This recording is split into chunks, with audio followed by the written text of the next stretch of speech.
Bienvenue sur Caribéenne et Scientifique. Je m'appelle Maïli, je suis une scientifique originaire de la Caraïbe dont l'objectif est de t'aider à évoluer vers la carrière qui te fait vibrer. Chaque mois, tu pourras découvrir des parcours inspirants de scientifiques caribéens, mais aussi de précieux conseils et outils pour ta carrière. Je te souhaite une bonne écoute. Aujourd'hui, j'ai le plaisir d'accueillir Ludwig Rothsen. Ludwig est docteur en sciences des matériaux et nanotechnologie. Et aujourd'hui, il va nous parler en détail de sa thèse, de son parcours de jeune docteur et en particulier de son souhait de s'insérer sur son île en Martinique. Bonjour Ludwig, comment tu vas? Bonjour Maïli, ça va bien, merci, et toi? Super, je suis très contente de t'avoir sur le podcast aujourd'hui pour qu'on puisse un peu discuter de toi, de ton parcours. Donc, justement, sans transition, je vais te demander de nous dire un petit peu qui tu es et ce que tu as fait depuis. Je vais peut-être parler de mon parcours un peu, parce Mhm, que je pense que c'est un peu ça le plus intéressant, c'est clair. commençons. Donc, j'ai fait un baccalauréat scientifique. Par rapport à mes préférences à ce moment-là, enfin, j'étais très tourné vers la science. Le reste ne m'intéressait pas beaucoup, par exemple la littérature ou des trucs comme ça. Donc, c'est un peu ce qui a guidé mon choix à ce moment-là. Et après, je suis allé en classe préparatoire à Bellevue, Ok, en Martinique. Là, j'ai pris l'option physique-chimie et là, c'est toujours la même chose en fait. Que les préférences, j'avais des affinités avec la physique-chimie. Mais ce qui était intéressant, c'est surtout que c'était assez général en fait, pluridisciplinaire, avec les maths, la physique, la chimie. En première année, les sciences de l'ingénieur, même si après, en deuxième année, les sciences de l'ingénieur sont parties. J'ai choisi la physique-chimie. Fil en aiguille, en fait, après, j'ai choisi une école d'ingénieur d'accord. qui était toujours généraliste, mais j'ai aussi essayé de garder cet aspect physique-chimie, en fait. Et du coup, j'ai choisi une école spécialisée, enfin généraliste, mais avec une spécialité sciences des matériaux. Et là, en fait, c'est un peu tout ce qui tourne autour des différents types de matériaux, donc les matériaux organiques, inorganiques. Enfin, ça touche aussi un peu les matériaux polymères, donc plastiques au final. Et vraiment, c'est une formation assez, enfin, je l'ai trouvé vraiment, vraiment super. Parce que du coup, au final, ça m'a vraiment donné une vision très, très large de ce qu'est le monde des matériaux et des choses auxquelles on ne pense pas, en fait, quand on n'est pas dans le domaine et qu'on nous parle de matériaux. Par exemple, quand je parle de matériaux, on me demande si c'est pour le BTP, etc. Forcément, les matériaux de construction. Mais ça va assez loin. Par Ouais. exemple, ça peut être des matériaux pour l'aérospatial, des matériaux pour la microélectronique. C'est ce que j'ai trouvé vraiment intéressant dans cette formation-là. Donc voilà, donc en gros, je recommande cette formation-là parce que vraiment, ça donne un profil pluridisciplinaire. Ok. Et au final, je pense que ça peut être un avantage en fait. Après, pour l'insertion professionnelle, c'est quelque chose sur lequel on peut jouer au niveau des recruteurs. Après, pour tout ce qui est capacité d'adaptation, le fait de pouvoir surfer un peu sur différents domaines, différents sujets. Ouais, elle s'appelle comment cette école? Du coup, c'est l'école de Polytech. Ok, En fait, c'est un réseau et moi, j'étais à Montpellier. d'accord. Ok, oui, je Mais connais. il y a d'autres il y a d'autres villes dans lesquelles cette école-là est, par Mhm, exemple à oui. Grenoble, à Lille, à Paris. Et du coup, voilà. Et là où c'est intéressant aussi, c'est que c'est pas une école qui recrute uniquement sur concours CPGE. Ouais. Parce qu'ils ont eu des prépas intégrés, du coup, les prépas qui arrivent après le bac et qui, du coup, sont directement intégrés dans l'école et après, une fois qu'ils ont passé leurs examens, peuvent rentrer directement Ouais, ça c'est pas mal. dans le COP. Mais ils recrutent aussi enfin, là, c'est sur dossier, des personnes issues du monde universitaire, en fait, en licence, en DUT, en BTS. Au final, ça donne une vision plus large, en fait. Ouais, C'est des personnes qui il y viennent a de plusieurs différents profils. horizons. Ouais, du coup, C'est ouais. ça. Mhm. C'est ça. Et c'est assez intéressant de voir ça aussi, puisque du coup, on a différentes façons de penser, différentes façons de travailler. Et c'est ce qu'on retrouve en entreprise, en fait. Mhm, exactement, c'est vrai. Ouais, ça prépare à la vie future, en fait. C'est ça, c'est ça. Ok. Donc, voilà. Après, justement, tes années en école, qu'est-ce que tu as Ouais. fait, du coup? Donc là, enfin, là, c'était pendant mon stage de dernière année où j'ai hésité entre faire une formation de management Ok, et faire un doctorat. ça Donc marche. deux Et pourquoi choses. une formation de management, justement? Parce que... Ben, parce que je voulais quand même avoir une autre spécialité que celle D'accord. donnée par le diplôme d'ingénieur.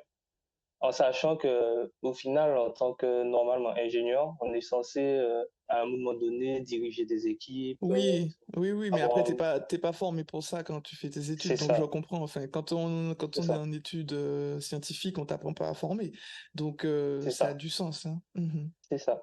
C'est-à-dire que en école d'ingénieur, on a une unité d'enseignement management, management de projet, etc. Mais c'est pas assez poussé. Non, c'est pas suffisant. C'est pas C'est pas suffisant. suffisant. Franchement, pour manager une équipe, enfin, voilà quoi. C'est ça, c'est ça. Donc, j'ai pensé à ça, mais vu que j'aime beaucoup les sciences, donc Mhm. ça me faisait quand même quelque chose de me dire, bon, je vais sortir de ça pendant un an. Et enfin, ça me faisait vraiment quelque chose. Donc, j'ai pensé au doctorat. J'ai pensé dans un premier temps au master spécialisé. Donc, le D'accord. master spécialisé, en fait, c'est une formation d'un an, niveau bac+6 du coup, qui permet en fait de se spécialiser dans un domaine spécifique. Donc, ça peut être scientifique, le management aussi. Au final, le diplôme de management, c'était aussi un master en management. Ouais. Mais j'ai passé un master spécialisé en sciences. Mais, mais je voyais pas l'intérêt non plus parce que je restais toujours dans le côté formation, diplôme, université, etc. Et avec le doctorat, ça, enfin, c'est quand même un premier pas dans la vie professionnelle, en entreprise, même à l'université. Et ça, c'est une vraie expérience professionnelle. Et du coup, j'ai pu trouver un sujet qui me plaisait beaucoup. Mhm.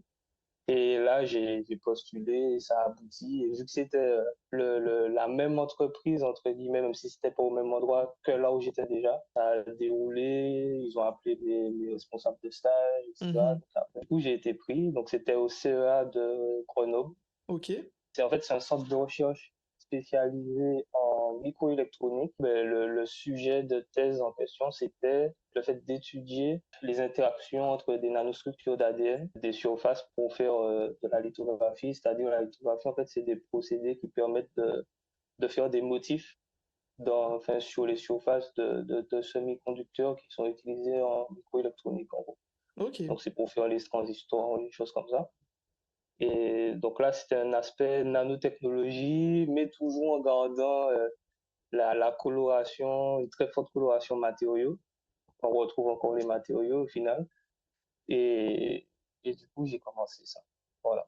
Ça marche. Et comment ça s'est passé ta thèse? Est-ce que ben, tu as aimé? Comment tu t'es senti en tant que thésard? Et est-ce que tu peux nous en parler un petit peu? Mais globalement, ça s'est bien passé quand même. Mhm. Vu que j'ai fini, j'ai eu avec C'est clair. succès quand même. Donc, je ne peux pas dire, bon, ça s'est mal passé. Oui. Ah oui, ça s'est bien passé, je suis content. Ça a été une super expérience de 3 ans. Fait 3 ans et demi. Donc à cause du Covid, j'ai eu droit à 3 mois en plus, du coup. Oui, ben oui, Voilà. ça, on fait comme on peut, hein. Et ouais, c'est ça. Mais ça a été une super expérience. Donc j'étais en fait à cheval entre deux laboratoires. Donc le Mhm. laboratoire qui m'a accueilli, c'est-à-dire le CEA de Grenoble, et un laboratoire spécialisé en fait en biologie, biochimie structurale, biologie, biochimie structurale. Où là, il y avait l'expertise sur la nanostructuration de l'ADN, comment est-ce qu'on peut faire des motifs avec l'ADN, les faire s'assembler, pouvoir faire des choses un petit peu plus grandes et ordonnées. Et donc, j'ai commencé au Centre de biochimie structurale de Montpellier, où là, j'ai fait 1 an et demi. Après les 1 an et demi, j'ai déménagé, je suis parti à Grenoble pour commencer en fait la partie qui s'intéressait plus à l'intégration dans les procédés de microélectronique. Ok. En gros. Donc ça a été assez compliqué de gérer les deux laboratoires en fait, surtout qu'ils n'étaient pas du tout sur le même Ouais, dans territoire, la même région, ouais. dans la même région, voilà. Et donc le déménagement en fait, ben, déjà la première année, il y a eu le Covid justement, Mhm. et en fait il a commencé peut-être 1 mois, 2 mois après que j'ai commencé. Ouais, c'est chaud. Ouais. Donc, en fait, au moment où je commençais vraiment à prendre le pas et Tes à marques, commencer à faire ouais. beaucoup de Mhm. manip, ben là, ça s'est complètement arrêté. On pouvait plus du tout aller au labo. Et, ben, du coup, et vu que c'était la première fois, donc personne ne savait quoi faire. C'est ça, donc ça, en fait, on était un peu dans le flou, quoi. On savait pas ce qui allait se passer. On savait même pas si on allait continuer d'être payé. Mais en plus de l'incertitude globale de la thèse, où tu sais même pas ce que tu vas trouver, comment ça va se passer, t'as le Covid, super, quoi. Enfin, franchement, C'est là, c'est ça. le truc, niveau C'est moral. ça. C'est ça. Ça a été très compliqué. Bon, j'en ai profité pour faire de la bibliographie, du coup. Bien sûr. Mais par rapport au format de ma thèse, Mm, justement, comme j'étais entre les deux labos, et du coup, il me fallait des résultats pour pouvoir repartir avec pour commencer la deuxième partie. ouais, Donc, en fait, l'incertitude, elle s'est jouée là. Le fait qu'il faille avoir des résultats, quoi. Normalement, en thèse, on te dit, bon, ça peut arriver que tu n'aies pas de résultats, etc. Ben, moi, j'avais le truc du résultat. Je me rappelle, moi, j'avais fait une réunion avec ma directrice de thèse, qui, elle, était au CEA, mhm. et elle m'a dit, bon, ben là, il faut des résultats. Du coup, je me suis dit, ben, OK, d'accord. On était à 6 mois du début de la thèse et on m'a dit, ben là, il faut des résultats concrets, quoi. Bon, bien heureusement, je les ai eus peut-être 3 mois après. Et après, j'ai pu partir avec ces résultats-là Ouais. et commencer la deuxième partie. Mais ça a été une grosse période de stress. Ouais, mais du coup, comment tu t'es organisé pour continuer des manips malgré le Covid, etc. Et justement pour générer des résultats, quoi. Ok, ben, déjà, je crois que ça a duré combien de temps le premier confinement? Ça a duré Je sais même 3-4 plus. mois. Ouais, ça Pas devait être ça, 3-4 hein. mois à peu près. Ben là, je manipulais pas du tout. Mhm. J'en avais pas. En fait, il y avait des priorités. Ben, moi, j'étais pas prioritaire. J'étais en première année de thèse. Il y avait les deuxièmes années, les troisième années. Donc, je passais pas en premier, même si je devais partir. Ça, Mm. Ouais. c'est du détail. Comme je te dis, ce que j'ai fait, c'est que j'ai travaillé sur ma biblio, mais j'ai essayé de pousser la réflexion au niveau des manips que j'aurais voulu faire, Mhm. pousser les idées, en fait. Ouais. Ce qui fait que quand j'ai eu accès au laboratoire après, en fait, j'ai pu, je dirais, avancer plus vite dans les manips et puis j'avais déjà une idée des résultats que ça allait me donner, mine de rien. Ouais. Donc, en fait, les manips ont servi à valider Mhm. ou Ouais, ce que tu non avais pensé, quoi. les, ce que j'avais déjà pensé. Et en général, je pense, c'est, je dis, s'il y avait un peu de chance quand même, Mhm. c'est, Ouais, je sais te le dire. il y a toujours une part de chance quand Oui, même. je pense que ça, on le Ça, dit pas assez, hein, ouais, mais il y a voilà. toujours une part de chance, c'est clair. Et du coup, ben, ça a déroulé jusqu'à la troisième année, quoi. Mhm. Après, il y a toujours des moments où les manips ne fonctionnent pas. Oui, Donc, c'est sûr. il faut réessayer, changer un peu. Mais globalement, enfin, les résultats, ils ont déroulé. Mais justement, tu faisais quoi comme manip? Enfin, si tu peux nous dire grossièrement, comment ça se passait une manip par rapport à ce que tu avais au labo? Ben, du coup, je vais diviser un peu en deux, du coup, toujours. Donc, en fait, il y a la partie où il y avait la structuration de l'ADN, où là, en fait, comment ça se passait, c'est que, bon, dans l'ADN, il y a des nucléotides, et des groupements chimiques qui ont des propriétés de complémentarité. Qui fait qu'en fait, ben, si on a un groupement chimique à un endroit, on sait qu'on aura tel groupement à un autre endroit. Mhm. Et en fait, cette propriété-là, ça permet de faire des motifs avec l'ADN. Donc, de préprogrammer un motif de façon informatique. Ensuite, on a un enchaînement nucléotidique qui se fait automatiquement. Ensuite, on synthétise tout ça et après, ça peut, enfin, en faisant des réactions d'auto-assemblage, on peut avoir le motif qu'on voulait faire à la base.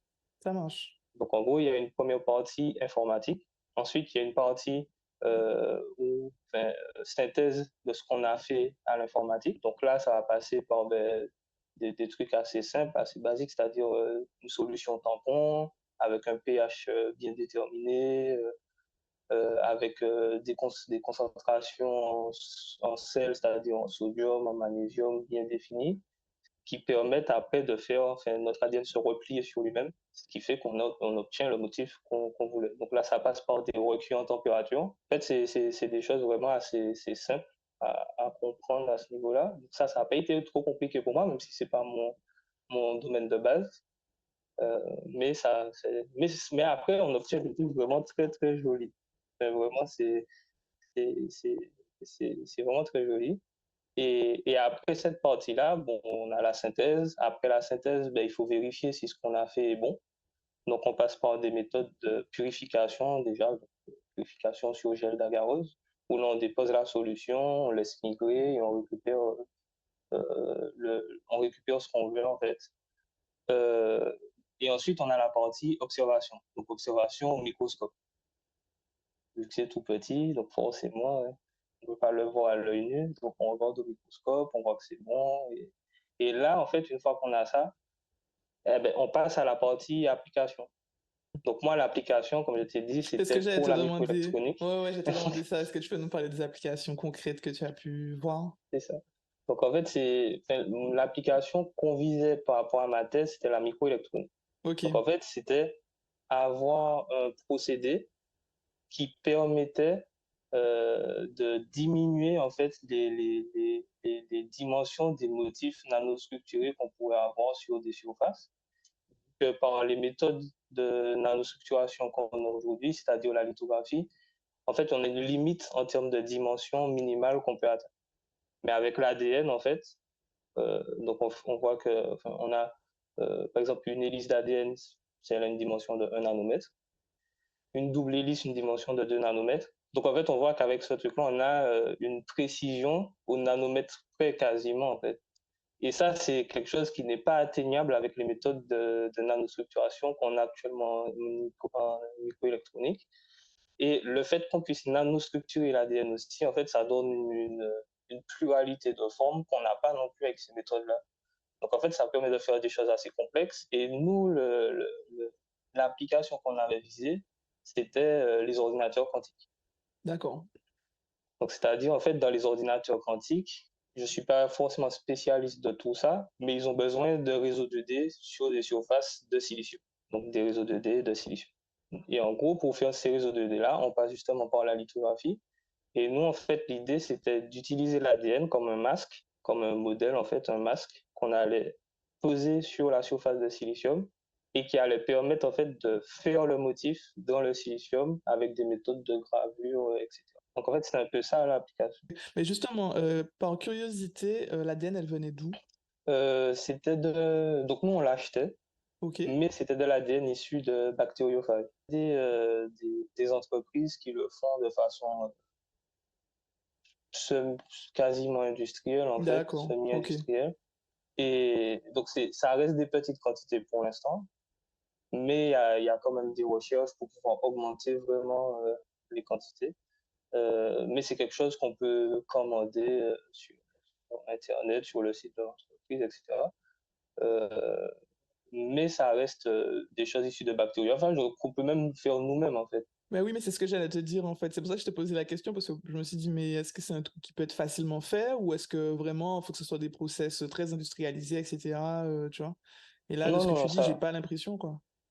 ouais, ça peut être assez rapidement fait. C'est sûr que moi, je l'ai pas fait parce que Mhm. c'était pas c'est pas mon cœur de métier, Oui, bien vraiment sûr. toutes ces choses-là. Moi, je suis vraiment matériaux.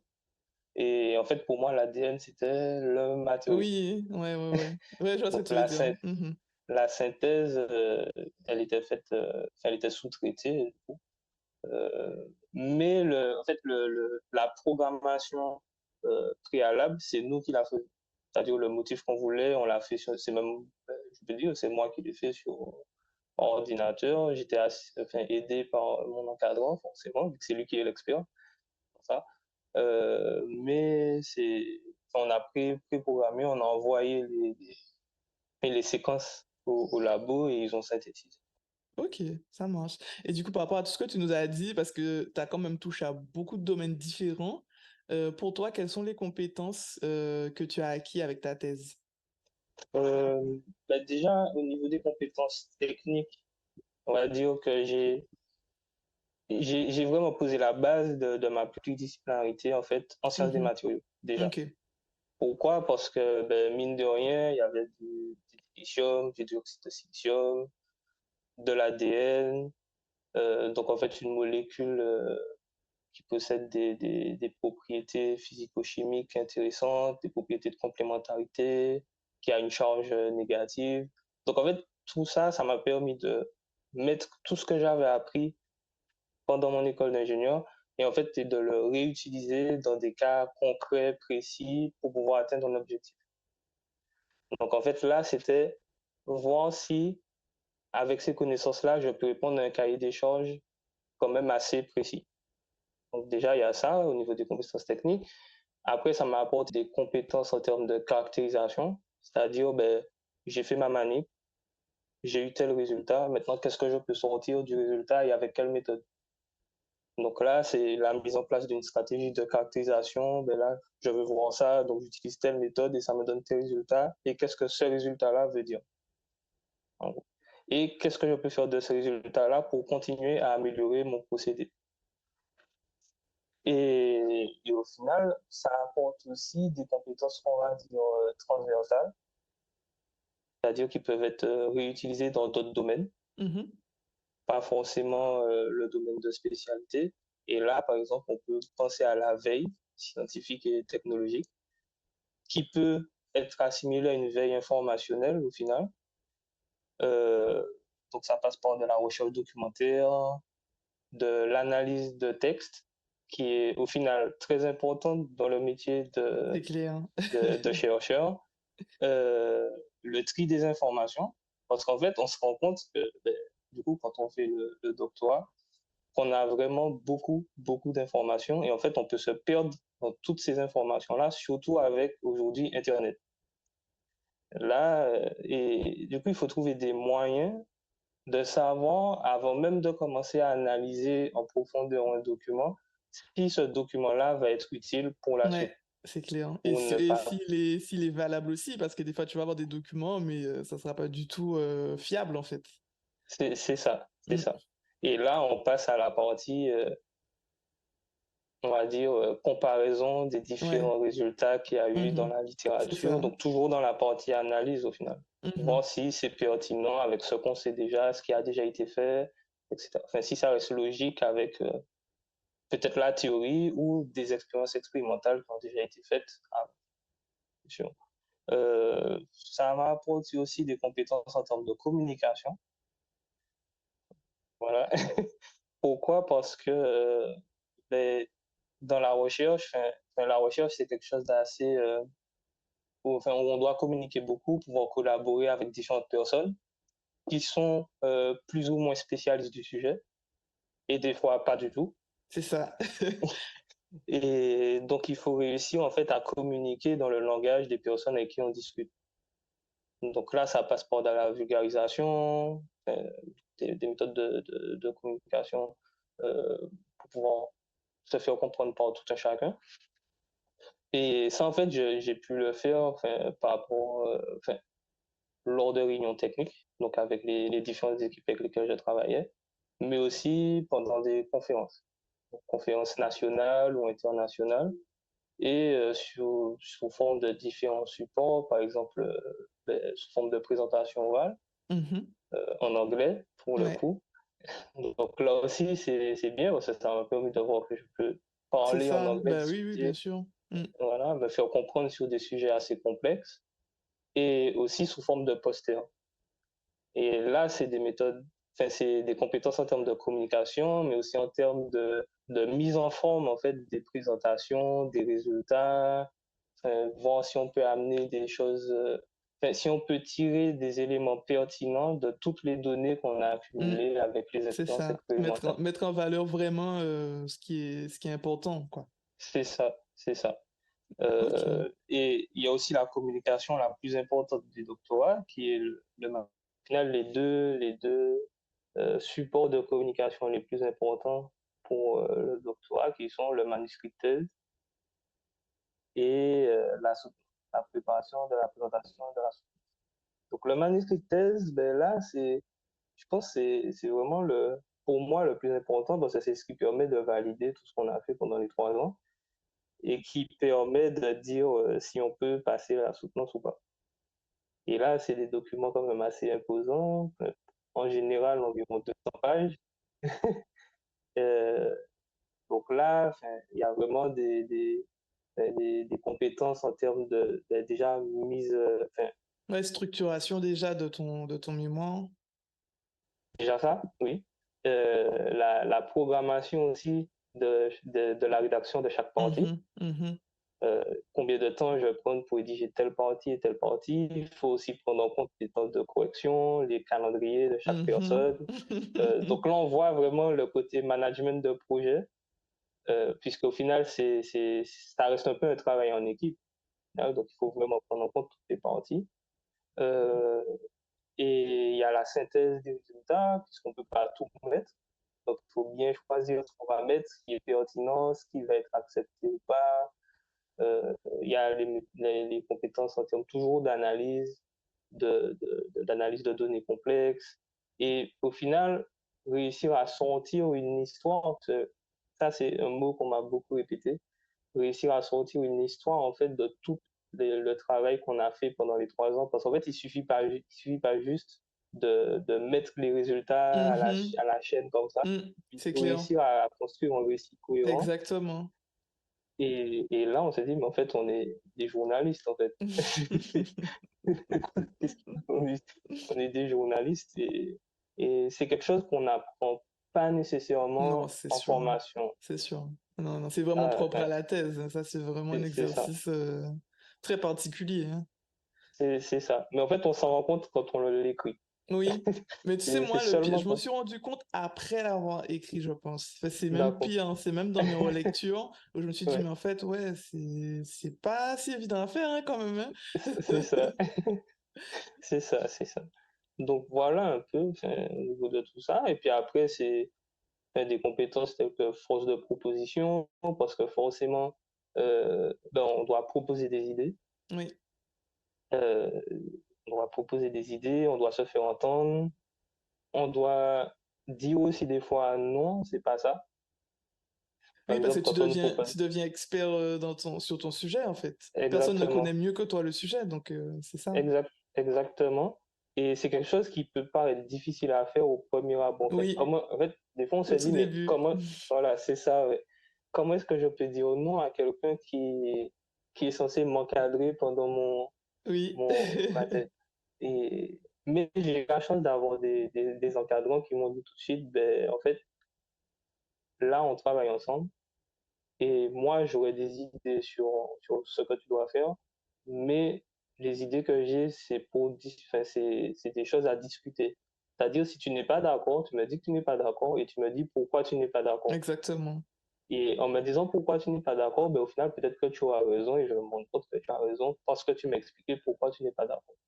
Tout à fait. Et ça, ça a été super. Et souvent, je me suis pas gêné pour leur dire, ben là, je pense que c'est pas ça. Mm.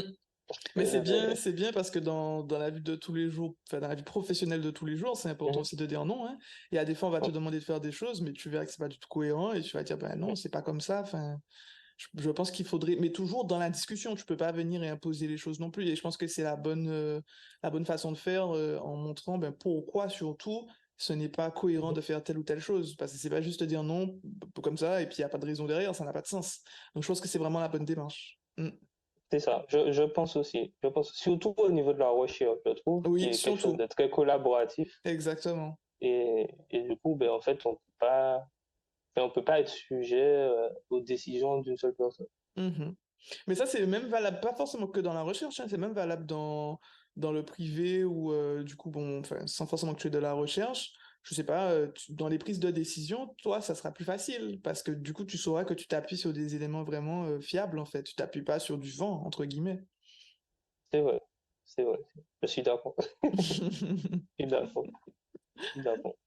Et Ok. voilà, après, c'est tout ce qui est capacité d'adaptation aussi, Oui. parce qu'il y a T'étais forcément dans des deux aléas. labos en C'est plus. ça, Ouais. donc de labos, différents domaines. Ouais, deux domaines complètement différents. C'est vrai Et que. même par exemple, dans le domaine des nanotechnologies, la nanostructuration de surface, il y a aussi des sous-domaines qui viennent se poser les uns contre les autres avec différentes expertises et du coup, essayer de comprendre tous les enjeux de chaque domaine et, et voilà, en fait, au final.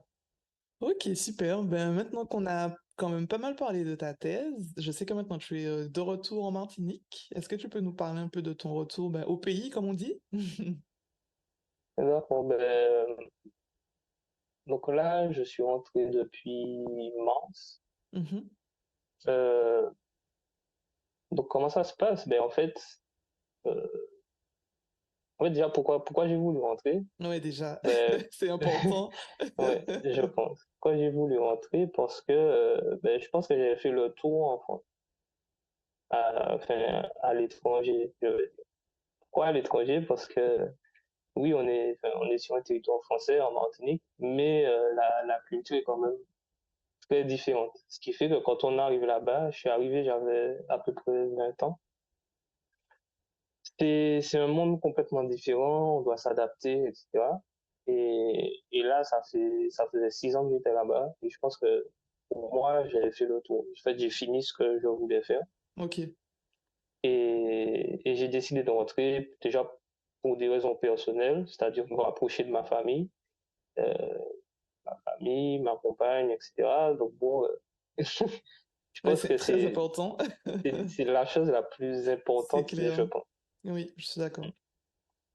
Et voilà, et puis je me suis dit, bon, ben là, j'ai un profil recherche, pour moi, recherche et développement.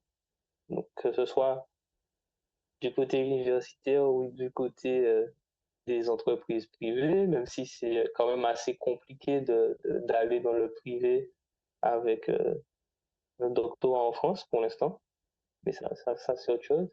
Euh, et je me suis dit, en fait, que j'ai des compétences à apporter et je vais tenter le coup. On va voir comment ça va se passer. J'ai tenté le coup et j'ai pu avoir quelques entretiens avec différents types d'entreprises, différents types de profils d'entreprise.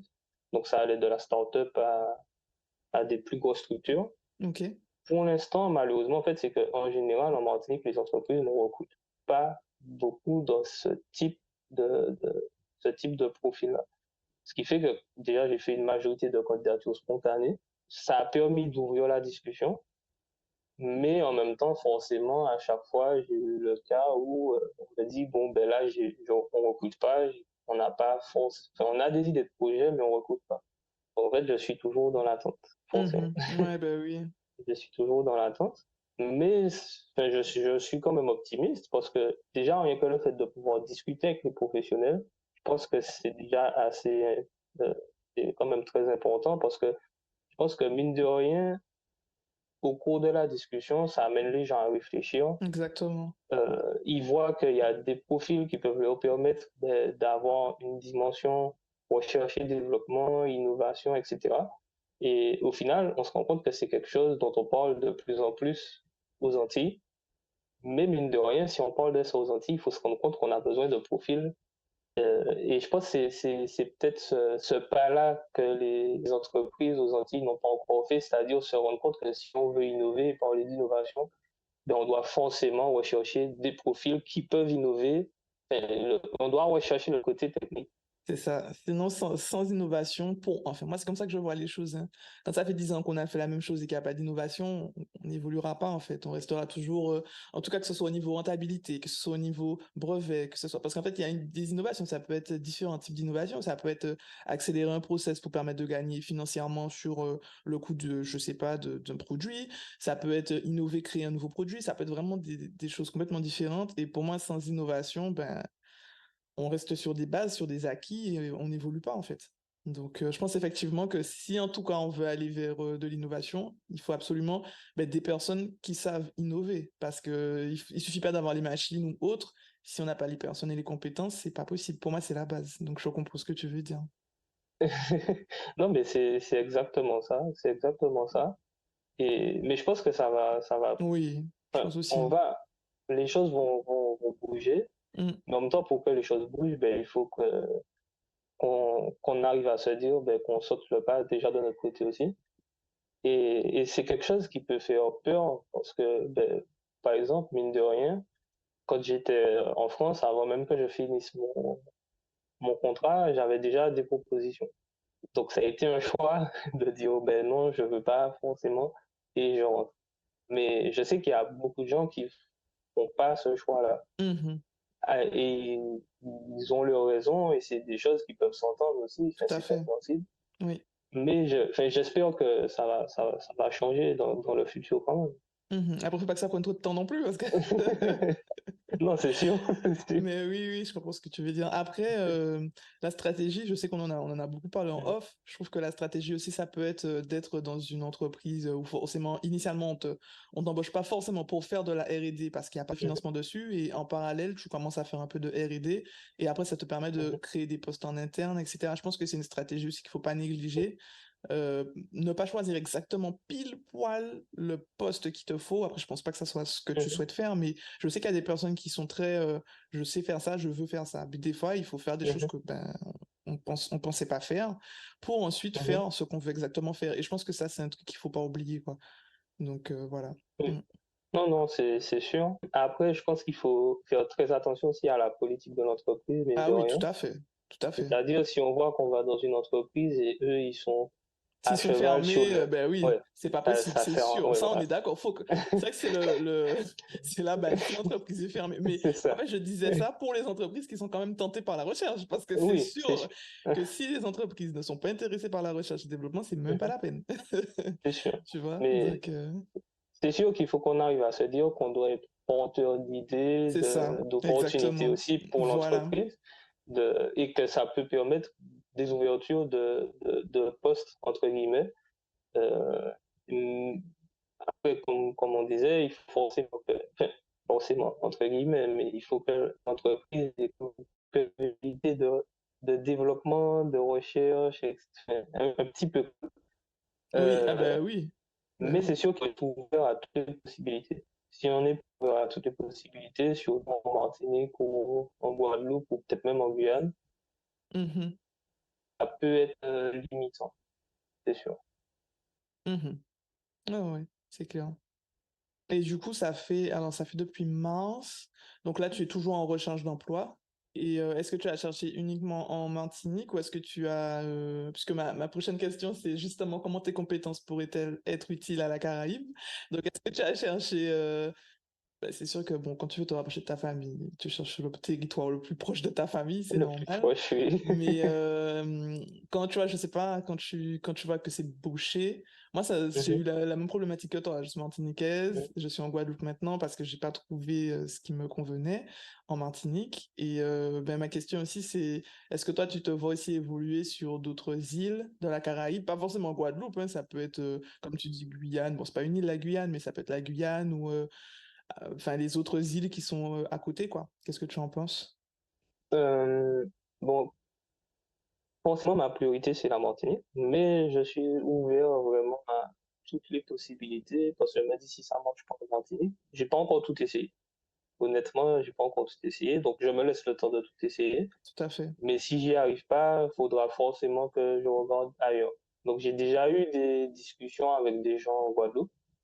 Ben, la semaine prochaine, je serai en Guadeloupe parce qu'il y a une conférence de synergie et il y aura des questions en matériaux, donc Ok, forcément, ouais, c'est bien. Que c'est bien que tu je fasses vais y ça, que tu aller. te déplaces, c'est bien. Ouais.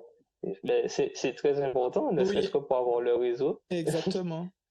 connaître les acteurs et les actrices ben, du domaine dans lequel j'aurais bien voulu m'insérer, forcément. Et puis aussi me faire connaître. Tout à fait. Dire, ben, les gars, je suis là. Du coup, Hello. donc, mais j'ai déjà pu discuter avec quelques entreprises en Guadeloupe. La Guyane, je ne regarde pas encore beaucoup pour l'instant. Mais en tout cas, je sais qu'en Guadeloupe, dans mon domaine, ça bouge quand même beaucoup, Ouais. je Mhm. trouve. Ok. Il y a quand même beaucoup de possibilités, ne serait-ce que dans la science des matériaux, mais quel que soit le domaine. Je trouve que ça bouge beaucoup à ce niveau-là. Et en fait, j'aurais aimé qu'en Martinique, Oui, je comprends. Je sur comprends. ce domaine-là, on voit en fait Ouais, le le potentiel. potentiel. Ouais, Ouais, ouais. c'est Mm. ça. Parce que, en fait, vraiment, je veux pas prêcher pour ma paroisse, mais le, vraiment, la science des matériaux, c'est le truc qu'on retrouve partout. Mhm. C'est-à-dire, on veut faire du traitement de déchets, il y a de la science des matériaux, de Ouais. la dépollution, il y a ça, de l'énergie, il y a ça, du BTP, ben, tout le monde sait qu'il y a ça. Ouais, tu peux t'insérer partout, en fait, quasiment partout. Pour moi, je peux m'insérer partout. Je ne me Mhm. mets pas de barrière.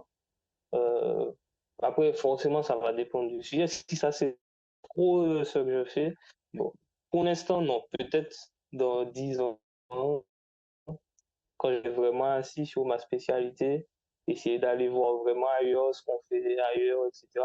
Mhm. Là, peut-être, mais pour l'instant, bon, de mon côté, je me dis que je peux tout faire.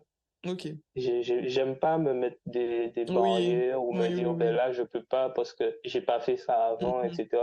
Mhm. Pour moi, et surtout, ben, au final, on parlait du doctorat, ben, quand on fait ce truc-là, on se rend compte qu'on doit aller partout, même C'est dans des clair. endroits qu'on connaît pas. Ouais. Et du coup, ben, en fait, c'est ce qui me fait me dire que ben, moi, je veux tout faire. Mhm. J'aime pas rester tout le temps dans le même truc, ou bien me Non, dire, mais c'est ben, clair. je suis physicien, donc je fais que ça, ou je Mhm. suis spécialisé dans les matériaux métalliques, donc je fais que ça. Ben, Oui, mais c'est normal parce que toi, ce qui te motive, c'est pas juste faire ça, la partie matériaux ou physique, c'est vraiment la partie challenge au niveau c'est ça. scientifique, quoi. Donc c'est sûr que quel que soit le challenge que tu auras, ça va te plaire, hein. Et je pense que c'est ça, C'est c'est. ça, Mm. c'est ça. Et je pense aussi, en fait, souvent, j'essaye de me dire, souvent quand j'arrive dans un nouveau domaine, un nouveau sujet, j'essaie de me dire, ben, qu'est-ce qui sont dans ce domaine-là se rapproche de ce que je fais. Mhm. Tout à fait. Et en fait, je sais plus à qui je parlais de ça, et on me disait, ben, quand je regardais les annonces en Martinique pour les postes, je voyais qu'il y avait beaucoup de postes dans les distilleries. Mhm. Et à un moment, je me suis dit, ben, en fait, je peux pas postuler dans les distilleries parce que, voilà, c'est agroalimentaire, etc. Donc, je peux pas. Et à un moment, je me suis dit, mais dans la distillerie, il y a des procédés, on Mhm. utilise, je sais pas, de l'eau, de Bien l'alcool, sûr. etc. Et je me suis dit, mais au final, ça se rapproche quand même de ce que je fais parce que ça reste de la matière. Je travaille avec de la matière, c'est un autre type de matière. Mais la réflexion, les procédés de caractérisation, etc. Et en fait, la logique derrière tout ça, ça reste la même. Tout à fait. Donc, en fait, je peux prendre ce que je fais dans mon domaine et me dire, ben, je vais essayer de refaire de la même façon, avoir la même logique, bien sûr en respectant les règles dans ce domaine-là, mais je peux prendre la même logique, l'appliquer et normalement, je suis censé m'en sortir quand même Mhm. convenablement. Ah ouais, je vois ce que tu veux dire. Ben, c'est tout le propre du doctorat, c'est la capacité d'adaptation en fait, hein. Donc, enfin du docteur, parce C'est... que là c'est bon, t'as fini le doctorat. Oui, C'est la c'est vrai que cette c'est une des transition-là, qualités. elle est Ouais. difficile. T'as vu, moi aussi. Je crois que je suis toujours pas Ouais. prête à ce qu'on m'appelle docteur, hein. Donc bon, bref, ça c'est autre chose. Mais en fait, oui, quand on est docteur, on a une forte capacité d'adaptation, c'est clair, hein. Voilà. Et d'innovation aussi, de penser à vraiment améliorer les choses, optimiser les choses. C'est vraiment ça le plus du docteur, quoi. C'est ça. Et je pense, en fait, par exemple, quand on est dans le privé, on est obligé d'avoir cette Oui, capacité tout d'adaptation-là, à fait. je pense, parce que ben, on ne sera pas forcément dans la spécialité Mm, qu'on aura fait. c'est ça. Le domaine de recherche qu'on aura fait, ce ne sera pas Surtout forcément aux ça. Antilles, parce que C'est ça. il n'y a pas pile C'est poil ce que ça. tu as fait là-bas ici, quoi. Donc forcément, il faudra C'est s'adapter. ça. Mm. C'est ça. Et pour revenir, en fait, au niveau de la Caraïbe, ben, Mhm. je me vois, en fait, mon envie, ce serait de pouvoir travailler, entre guillemets, en Martinique ou en Guadeloupe, peut-être, je sais pas, et de pouvoir échanger en fait, avec les Ouais. autres territoires de la Caraïbe. Mhm. Je vois Et ce que tu ben, veux là, dire. on parle de CARICOM ces temps-ci, Mhm. et ben, je me dis que ça peut être une idée de pouvoir échanger au niveau scientifique avec tous ces territoires-là, Mhm. et peut-être pouvoir créer des pôles d'innovation Ouais. caribéens qui seraient localisés chez nous, pas dans Mhm. les autres territoires, mais avoir vraiment cette dimension-là. On veut innover avec les autres territoires et je pense que eux-mêmes pourraient nous apporter Ah vraiment oui, c'est beaucoup sûr. de C'est sûr. connaissances sur ces points-là. Mhm. Tout à fait. Non, mais c'est une belle idée. C'est une belle idée. Franchement, je trouve que ça serait bien. De toute façon, je pense qu'on sera obligé. Je pense aussi, au bout On d'un sera moment. obligé. Voilà. Donc, Ok. Et du coup, ben là, on arrive sur la fin du podcast. Donc, je vais te poser une question un petit peu plus personnelle. Donc, de quoi tu es le plus fier depuis le début, du coup? ben, honnêtement, il y a quand même beaucoup de choses. Mhm. Mais si je devais vraiment choisir une chose, Je pense que c'est logique, je sais pas, mais c'est le doctorat vraiment. Ouais. Le doctorat parce que, en fait, ça cristallise toutes les épreuves vraiment que j'ai eu à passer, même les plus difficiles. Et le fait d'avoir pu mener à bien un projet de recherche pendant 3 ans, d'avoir réussi et d'avoir passé la souffrance, que, au final, on soit assez content des résultats, etc. Ben, je pense que c'est pas mal. En plus, j'ai pu Ben avoir oui. un prix à ce moment-là par rapport aux recherches. Donc, ça, je suis assez content. Il y a le manuscrit aussi, le fait d'avoir pu voyager, présenter les résultats à l'international. Enfin, vraiment, ça cristallise beaucoup de succès, ce qui fait Ouais, que je vois pour ce que tu moi, veux dire. Oui, c'est vraiment la plus grosse fierté que j'ai eue. Vraiment. super. Ok, Voilà. top. Ben là, on arrive à la fin du podcast, donc je vais te laisser nous dire un petit mot si tu veux pour la fin. OK. Ben, peut-être pour moi, le mot de la fin, ce serait la pluridisciplinarité. Mhm. C'est-à-dire, en fait, on a tous des affinités, des préférences au niveau de, ben là, je parle en termes de cursus scolaire, de matière, etc., au niveau des Oui, matières qu'on aime, etc., et ce que ne correspond pas forcément aux problématiques de chez nous. Donc, ce que j'aurais voulu dire, c'est en fait qu'il faut pas, enfin, ne vous mettez pas de barrière. Enfin, je pense qu'il faut faire ce qu'on aime en priorité. Et ensuite, si on veut, par exemple, rester ou revenir sur le territoire dans lequel on est originaire, ben, en fait, il faut adapter ces compétences-là au contexte dans lequel on va se trouver. ouais. Mhm. Mais ne pas forcément s'obliger à faire quelque chose qui va correspondre au contexte. Parce que je pense que c'est la meilleure des façons d'avoir des regrets sur ce qu'on a choisi après. Ah bah oui, C'est bien ça. sûr. Puis de pas se sentir bien, parce qu'en fait, tu choisis un truc parce que c'est là, mais C'est pas forcément parce que tu as envie de faire ça. c'est ça. C'est ça. Mm. Et c'est là que rentre en jeu le côté pluridisciplinaire, c'est-à-dire vraiment s'axer sur ce qu'on peut transférer comme Mhm. compétence qui sera utile dans les autres domaines. Je pense que de toute façon, il faudra une pluralité de parcours. Si Oui, on oui, veut innover, oui, il faut une pluralité de c'est parcours. clair. Et à mon sens, pour l'instant, les problématiques qu'on soulève chez nous ne sont pas assez diverses pour qu'on Mhm. puisse faire tous la même chose. Ah oui, non, mais c'est impossible. C'est impossible. Et Mais ouais, après, quand même, on voit quand même que aux Antilles, ouais, c'est très axé tourisme, c'est très axé agriculture. Enfin, c'est voilà. ça. Donc, C'est ça. c'est toujours les mêmes choses qui reviennent, hein.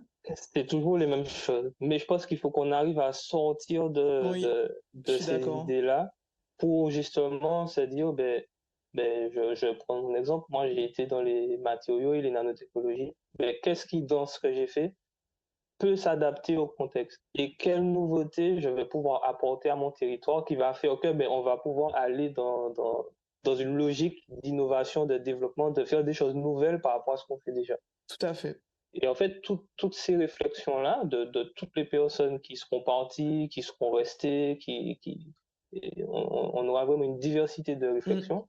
Et c'est ça qui va nourrir l'innovation, en fait. Oui, je suis d'accord. C'est ça qui va nourrir l'innovation. Voilà.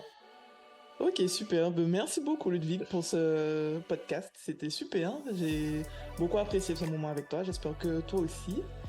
Et je te dis à bientôt. Et puis j'espère que tu trouveras rapidement ton bonheur en Martinique. Ben, merci à toi. Merci à toi déjà pour m'avoir permis de pouvoir faire ça. C'était vraiment super. J'ai apprécié aussi le moment et ben, merci beaucoup. Avec Merci pour les plaisir. encouragements Ben oui, et, oui. et bon courage aussi pour la suite. Merci. À bientôt. À bientôt. Merci d'avoir écouté cet épisode. J'espère qu'il t'a plu. N'hésite pas à le partager ou à laisser un commentaire sur la plateforme de ton choix. À très vite.